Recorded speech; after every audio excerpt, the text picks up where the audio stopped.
The story starts with an old man coughing, his words a rough whisper. I am an earthling from a civilized society. Just then, a little girl walks into his house carrying a bowl of food. Seeing his state, she asks, Mr. Seo, are you okay? My mother sent this for you. The old man, Seo, thanks her. As the girl puts the food down, she replies, it's no problem. Please get well soon and make some more soap. With those words, she leaves, vanishing into a swirling snowstorm. Seo is an earthling, a person from a civilized world. It has been 50 years since he fell into this cursed land. He, Director Kim, and other workers were on their way to a company trip when a landslide swept them away. When they woke up, they found themselves in a strange place filled with house-sized three-tailed foxes, giant twin-headed snakes, and warriors who flew across the sky on swords. It was a world straight out of the martial arts books he used to read. Most of his co-workers, it turned out, did well. Within 3 days, their fates opened up. Helped by their special talents, sage-like beings came down from the heavens and took them away. Only Seo and Director Kim were left behind. They too wished for something special to happen. But neither of them had any remarkable abilities. Knowing little about this world, they turned to simple labor. For 6 months, they did small jobs in a marketplace just to eat. One day, Director Kim said he could no longer live like this. He spent all his money on a cheap martial arts manual from a street seller. Though everyone laughed, he learned it in 3 months and became a martial artist. He rose through the ranks, mastering stronger techniques until, as a powerful warrior, he left for the Jianghu, leaving Seo behind. Seo kept wishing for his own miracle. But it never came. 50 years later, he is just an old man dying from a simple cold, coughing up blood, and holding on to the memory of Earth. He had tried his best to stay alive. He learned the language, worked as a laborer, bought a small piece of land, and built a house. He even found some success making and selling soap, a new idea in this medieval-style world. But that ended when thieves stole his recipe, copied it, and forced him out of the market. Now he only waits for death. Rejected by this world, an angry Seo cries out, "What do you want from me? I tried my hardest, so what more must I do?" He cries, wondering why he was never chosen, why he was meant to lose everything. His energy fades and his eyes grow heavy. As his mind slips away, he thinks that with just a little more power, he might have had a chance. Lying on his bed, weak and alone, Seo's life ends. And then in a flash of bright light, he opens his eyes again. He looks down at his hands. They are not the wrinkled, twisted hands of an old man, but are young and full of life. He is wearing the clothes from his old world, a blue shirt and sweatpants. He looks around and sees them all. Director Kim, Chief O, Section Chief John, and the others. It was in this moment of shock that Seo realized he hadn't been powerless after all. He had gotten the ability of regression. This was his first one. Director Kim, his hair half cut, looks around in confusion. What's happening? We were just on our way to a workshop. He didn't know where they were, but Seo did. This was the first day. Seo faintly remembered how they got here. An SUV, a landslide, a sudden flash. The 50-year-old memory was blurry as he tried to put it together. A voice called from behind. "Hey, Deputy Manager." But Seo was lost in thought. A single question filling his mind. Now that I've regressed, how should I live? In regression novels, Seo thought, people thrive using their future knowledge, but all I know is how to make soap. Suddenly, a hand grabbed his shoulder. "Manager Seo Yunhyun," a voice shouted. The shout snapped Seo out of his daydream. He turned to see Section Chief John. "Sorry," Seo said. "I was just a bit startled." Smack. The loud slap echoed, stinging Seo's face. Everyone stared in shock. "Deputy Manager Seo." John yelled. "You bastard. You dozed off at the wheel on a mountain road. You nearly got us all killed. CO stood there shocked. The title deputy manager felt strange. He hadn't heard it in 50 years and didn't even realize John was talking to him. John's face was twisted with anger. Do you want to lose your job the moment we get back? The menace brought it all flooding back. SEO now recalled this man, Section Chief John Mong-hune, a real son of a, he was the nephew of the company's executive director and had grabbed his role through plain favoritism. As John lunged at him once more, Chief stepped between them. That's enough, John, Chief said. It was a landslide. There was nothing he could have done. Aren't you furious, Chief? John shot back. This lunatic was asleep at the wheel. That's why we're stuck in this mess. CO's memory sharpened. He had nodded off. But that was because John, who was supposed to drive, had dumped a week's worth of his own late work on CO the night before, forcing him to stay awake until morning. This useless bastard, John screeched, pointing at CO. We're stranded because of him. The recollections of the next 50 years poured into CO's mind. He remembered how back then he had been so stunned that he simply apologized. He had taken the blame and spent the next half-century doing the same, apologizing to bandits who robbed him, to fighters who mocked him, and to officials who taxed him into ruin. But living through that torment had taught him one lesson: you only bow to those you cannot deal with. CO rose straight. Section Chief John, he said, his voice steady. I know you're upset, but now isn't the moment for pointing fingers. You damn son of a, John roared and swung a punch at his face. Are you looking for a fight? That punch sealed it. There was no need to kneel before a man like this. Ko twisted and drove his fist into Jay's face, sending him reeling backward. The others gasped, their eyes wide with shock. CO didn't stop. He leapt forward, hammering down blows. His past life had been a lesson in suffering. He had been beaten by fighters, bandits, and corrupt officials. Now pinning John to the floor, he realized that merciless world had given him an edge his co-workers lacked, a talent for violence. He knew that a strike to the eyes multiplies fear. He knew that a broken man instinctively blurts out two words. I'm sorry, John choked out. Just as CO knew he would. CO might not have legendary skills or earth-shaking martial arts, but he finally had the strength to shift his destiny. Director Kim, Chief O, and the others stared at him, their faces pale with dread. Director Kim found his voice first, Deputy Manager Ko. No matter the reason, how could you beat a colleague so harshly? You're right, Director Kim, Ko replied calmly, not bothering to argue. I lost my temper. I apologize for scaring everyone, knowing he would never see them again. He bowed deeply to the group. I was the one driving. I'm sorry. I couldn't do more. Director Kim eased slightly.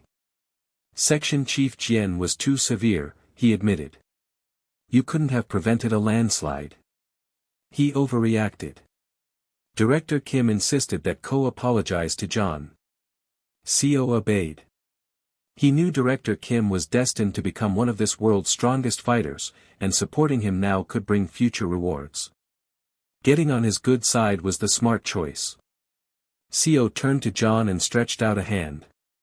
My reaction was unnecessary, he said, his tone flat. I apologize. John, his face bruised and swollen, looked ready to strike back, but froze when he met CO's gaze. They were completely empty of fear. Once things settled down, Director Kim gestured toward the trees. We should try to find a village.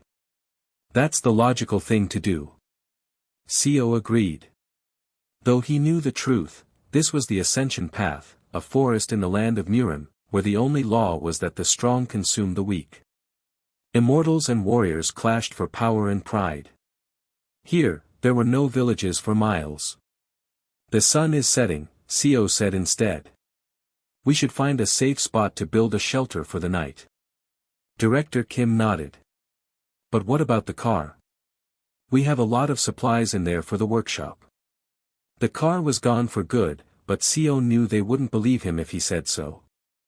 Wasting his breath was pointless. Let's split up, he suggested. One team can look for the car, the other for shelter. We'll meet back here before dark. A few hours later, Seo had a fire blazing inside a cave he had discovered. As the group ate the root vegetables he had collected, a black-haired girl voiced everyone's puzzlement. I don't get it. We were in a car during a landslide. How did we end up here? But the car didn't. This tastes like chestnuts, another girl remarked. Is it crunchy? Seo asked, smiling faintly. There's plenty more, so eat as much as you'd like. Director Kim chuckled. This is a serious situation, but thanks to Manager Seo, it almost feels like fun. I always knew you were reliable. Seo noticed John sulking in a corner, refusing to eat. Director Kim raised his voice slightly, making sure John could hear. Manager Seo, if I recall, you were so tired because you worked late last night, right? He's right, a brown-haired girl chimed in. Their manager is incredibly hard-working. And it feels like we're camping thanks to the cave he found, added a red-haired girl. Seo knew they were right. In his earlier life, it had taken them hours of wandering without direction to find this cave. He just shrugged. I was lucky. They all laughed and told him to simply accept the compliment. Seo allowed himself a faint smile, enjoying the moment. It would be the last time any of them laughed together. The next morning, Seo was on his knees, shaking as he offered greetings to the Lord of the Forest. It was a massive seven-tailed fox with glowing crimson eyes. The fox smiled, a chilling sight. Human, it rumbled, its voice ancient. You have a peculiar scent. In my 1,000 years, I have never met one like it. The noise woke the black-haired girl. What's going on? She asked as she stepped out of the cave. Her eyes landed on the fox and a terrified scream ripped from her throat. Her cry woke the others. One by one, they came out of the cave, their own screams joining hers as they spotted the monstrous creature. Show some manners, Seo shouted at them over his shoulder. Get on your knees before the Lord of the Forest. The fox's smile grew wider. Every time I meet your kind, I am reminded how foolish and rude you are. Normally, I would rip you apart. However, it purred, looking at Seo, since one of you knows his place, I shall be merciful. Its red eyes scanned the terrified group as it said, you must pay a toll for trespassing in my domain. Offer me an arm, and I will allow you to live. The demand lingered in the air, turning their fear into ice. Ko's own heart pounded against his chest. He remembered this instant clearly from his earlier life. He recalled the screaming, the chaos, and how the furious fox had slaughtered them all. Ko felt a brief sense of relief. At least this time, the fox acknowledged his respect instead of instantly tearing them all apart. Licking its lips, the fox asked which of them would surrender an arm. It's just one arm, Seo calculated. A small cost to pay. Besides, he knew that the cultivators who would arrive in 2 days could easily restore a lost limb. He had even prepared a pain-dulling herb in advance. Steeling himself, Seo rolled up his sleeve and stretched his trembling arm toward the beast. I will offer my arm, he declared. The others stared, stunned that he would sacrifice himself for them. You know your place, human, the fox rumbled, its maw opening wide. In return, I will make this swift. It lunged. A scream of pure torment tore from Seo's throat as the fox's jaws clamped down, severing his arm completely. His colleagues turned away, unable to watch the gruesome sight. Blinding pain engulfed him. With tears streaming down his face, Seo fumbled for the herb with his remaining hand and shoved it into his mouth. After swallowing, the armhole bleeding, the fox seemed dissatisfied. I thought you might taste different given your scent, it commented. But you are the same as any other human, worse even, with all the impurities in your blood. As the fox spoke, the herb began its work, numbing the unbearable pain and letting Seo think again. He bowed his head. I apologize that my offering was not to your liking. The fox was uninterested. You may remain in my territory for 7 days, it declared as it turned to leave. My divinity will keep you from dying here. With a single powerful leap, it soared into the sky and disappeared. The moment it had vanished, the others rushed to Sio's side. Everyone inside, he grunted, staggering to his feet. I'll explain everything. Inside the cave, Sio told them what the fox had revealed to him earlier that morning. We are in a land called Murim. The name sent a shock through the group. Murim? Director Kim repeated in disbelief. Like in the stories. It doesn't matter, Sio said, his voice strained. What matters is that we are safe for 1 week because I paid the toll. Only a week? Director Kim pressed. What happens after that? Sio took a ragged breath. Next week it will demand another price. Stunned silence fell over the group as the herb's sedative effect grew stronger. Sio's eyelids drooped. I'm going to rest, he mumbled and promptly fell asleep. He woke 15 hours later, alone in the dark cave. Outside, he could hear his colleagues' low, angry voices. How can you even say that after he sacrificed his own arm? Chief O was demanding of John. So what's the plan? John shot back. Who's going to volunteer an arm or a leg every single week? Manager Ko is useful, Chief O argued. He found us food in this shelter. Exactly, John said with cold logic. We learn everything we can from him for the next week. He's already lost an arm. He's not going to last long anyway. We make him the sacrifice again. Sio, listening from the shadows, felt a cold fury rising inside him. Now that he was weakened, John saw him as nothing more than livestock to be periodically slaughtered for their survival. His hand closed around a fist-sized rock. With the ruthless skill he had learned over 50 years, killing a soft, modern man like John would be simple, even with one arm. He watched John continue trying to sway the others. He raised the rock, his knuckles white. The urge to act was overwhelming, but he held back. Killing John now would be reckless. Fear was making them irrational, and a cruel act would permanently harm his standing with Director Kim. He let the rock fall and quietly retreated into the cave. Suddenly, he heard Chief O's voice again, sharp and commanding. Shut your mouth, John, unless you want your other ankle broken. A small, grim laugh escaped Sio's lips. He was right. They were good people, just trapped in an impossible situation. The next morning, as the sun rose, the group gathered outside the cave. This time, a monstrous two-headed snake slithered into view. Unlike the ravenous fox, the two-headed snake only demanded a small amount of blood. Ko recognized it as the same creature that in his past life had preyed on Chief O after he had lost his limbs. This time, hearing the modest demand, a nervous Chief O offered his own arm. The snake took a sip and immediately recoiled, vomiting onto the forest floor. Disgusting, it hissed. This is the worst human blood I have ever tasted.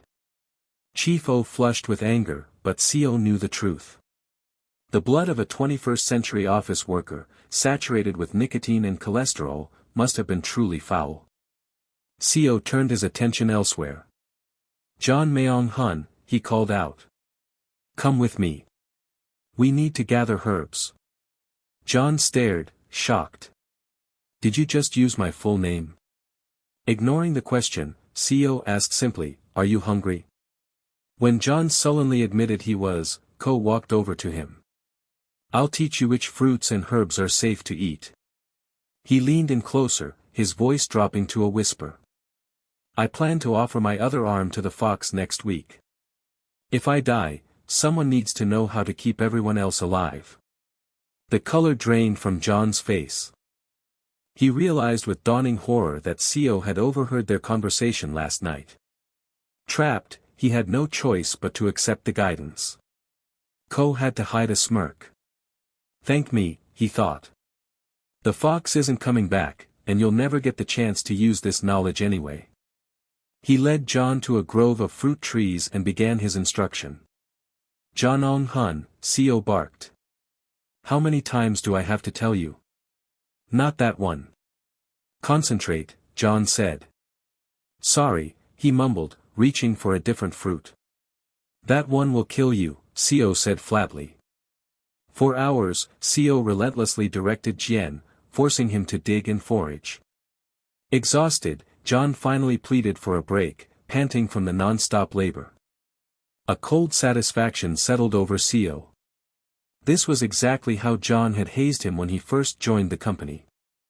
We need to finish before dusk, Co stated, offering no rest. Hurry up. As they worked, John's shovel struck something large. He pulled it from the ground to reveal a massive gnarled root. This thing is huge, he exclaimed. Is this wild ginseng? Something like that, Co replied vaguely. It was actually a yellow bamboo root in the energy-rich soil of the ascension path. The normally pinky-sized roots grew to enormous proportions. While useless to true cultivators, it was an incredibly valuable herb for martial artists, capable of greatly enhancing their internal energy. This will be perfect for Director Kim, Co thought. They unearthed 2 more just like it. Is it really okay to take this much? John asked, alarmed. It's fine, Co said. Take off your shirt and wrap them up. As John complied, Co glanced toward the horizon. He saw the sun dipping low and noticed a faint shimmering distortion in the air, a crack in space. It was almost time. The cultivators were coming. Let's head back, Co announced. As they neared the cave, the shimmering crack in space exploded. A shockwave of pure spiritual energy erupted into the sky. At that instant, John collapsed, clutching his head and screaming. Chief O and Manager Kong dropped to the ground alongside him. All 3 writhed in agony. What's happening to them? Director Kim cried in panic. Just then, 3 figures descended from the sky. The first, a man in radiant gold robes named Buko, surveyed the screaming trio. What a surprise, he mused. To think we'd find such raw talent here. Back off, Bio, snarled a second man in black robes. Hey, they are mine. Shameless, scoffed the third, who wore brilliant blue. Terrified, Director Kim stammered. The cultivators ignored him, their eyes scanning the group and dismissing the mortals. Only 3 possessed spiritual roots. Bio raised a hand, and a crackling ball of lightning formed in his palm. He launched it at John, whose screams intensified as thousands of volts coursed through him, and the assault ceased. Buo looked amazed. Incredible, the physique of heavenly golden thunder. My turn, Higuak said, pushing past him. He produced a strange musical instrument and began to play. Manager King, hands clamped over her ears, let out a shriek so powerful it echoed through the entire forest. Higu's eyes widened with excitement. The ghostly Yin transformed a mortal root. I never thought I'd see one in person. Finally, the cultivator in blue landed softly on the ground. He placed a hand on Chief O's shoulder, injecting a stream of spiritual energy into him. A unique holy body, he determined. What is going on? Chief O gasped, overwhelmed. The cultivator smiled. All 3 of you possess the talent to change the world. I will take you as disciples of the Azure Heaven Creation sect. How does that sound? Chief O felt as though the man's very presence could crush him. He couldn't breathe, let alone refuse. Before he could answer, Higuak swooped down. Join the Black Ghost Valley instead. We offer immortality, the power to overturn the heavens, fame, and wealth. I will see to it you have it all within a century. Buo descended as well. What nonsense are you spouting? The Golden Divine Heavenly Thunder sect is clearly the most suitable for them. As they argued, Director Kim stepped forward desperately. Please, can you just get us out of this forest? We'll die here. They ignored him as if he were invisible. Buko uncapped a small bottle. Mortals worry far too much, he said with disdain, looking at Director Kim. How did you even reach the ascension path with such worthless bodies? He aimed the bottle at Jean, who was sucked inside with a final, desperate scream for help. The blue-robed cultivator prepared to leave with Chief O, but paused to look at Seo. A small smile touched his lips. It seems one of you lost an arm to that fox. Judging by the wound, he offered it willingly. He gestured, and a wave of power washed over Seo. You may be a mere mortal, but you have guts.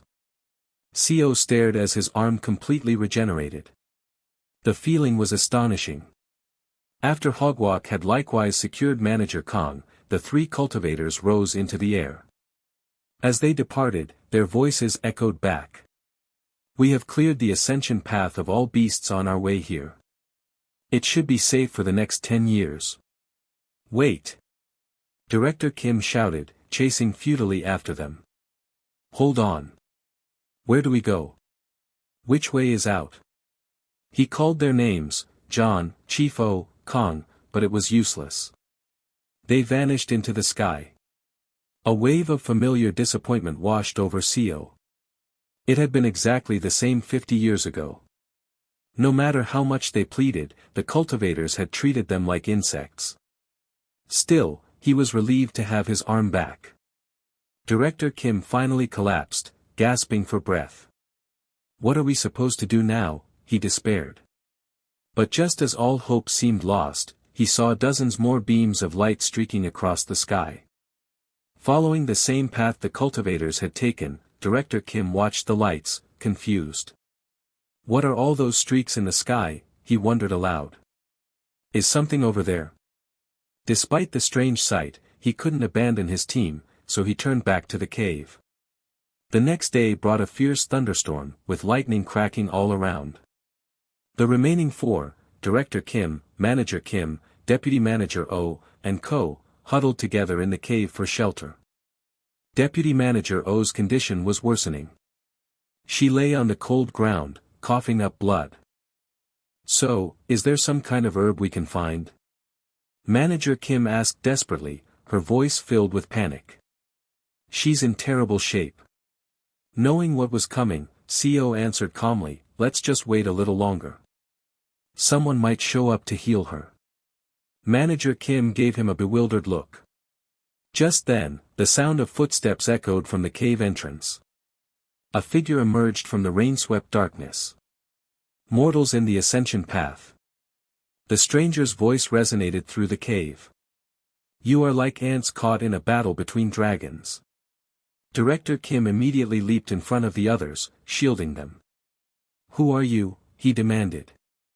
The man smiled, his presence filling the small space. I am the Sea Dragon King, Seo Hyul. The woman is controlling the storm, Seo Hyul announced. Everyone stared in shock. This tempest appeared from nothing, the Sea Dragon King explained, gesturing to the unconscious deputy manager. Oh, she is the cause. She must be a master of storm sorcery. He looked intrigued. And yet, she is an ordinary mortal, without a trace of cultivation. How can she wield such power, and unconsciously at that? Very strange. We are the ones who are confused, Seo interjected. We've only been here a short time, yet one powerful being after another shows up and takes our companions away. The Sea Dragon King broke into laughter. Are you telling me that you stumbled into this world with several colleagues of extraordinary potential? Then, as if on cue, powerful cultivators appeared to claim them. And now, here I am, conveniently standing before this woman. That's exactly what happened, Seo confirmed. The Sea Dragon King smiled. Dear mortal, do you know where you are? This is the Ascension Path, the gateway to the upper realm. In a few months, a dimensional rift, the Ascension Gate, will open nearby. This only happens once every 1,000 years. Countless cultivators and spiritual beings are already gathering here to ascend. Is it really so surprising that you would cross paths with us? The explanation finally clicked for Seo, but Director Kim was still confused. Those cultivators said they were taking our colleagues to join their sect. How can they do that if they're all ascending to another realm? A concept likely difficult for a mortal to grasp, Seo said patiently that he produced a bottle similar to the one Bio had used. We have techniques to shrink vast structures and store them in magical tools like this. Those cultivators have likely stored their entire sect in such items, intending to bring everyone to the upper realm with them. In fact, he added, patting his own bottle, I have one of the undersea castles of my sea dragon clan stored right here. 1,800 of my kin lie dormant inside. Seo and Director Kim's jaws dropped. The Sea Dragon King gently patted Deputy Manager O's head. So peculiar, so intriguing. If she joins my clan, she could become something truly extraordinary. Get away from her. Director Kim shouted, lunging forward. He was instantly slammed to his knees, pinned by an immense invisible force. Every time he struggled, the pressure intensified. Seo lifted Deputy Manager O into his arms. I will give her my blood and accept her as my kin. This is the best outcome for all of you. He then turned his glowing green eyes on Director Kim. A piece of advice, do not ask questions of high-level cultivators. As he spoke, the pressure on Director Kim and Co doubled, feeling as if their very eyeballs would pop from their sockets. I answered your questions out of generosity, the Sea Dragon King said, walking toward the mouth of the cave. Most would have killed you for the impertinence. With that, he stepped into the raging storm, and his form erupted into that of a colossal dragon that seemed to touch the clouds. With a deafening roar, he soared into the sky.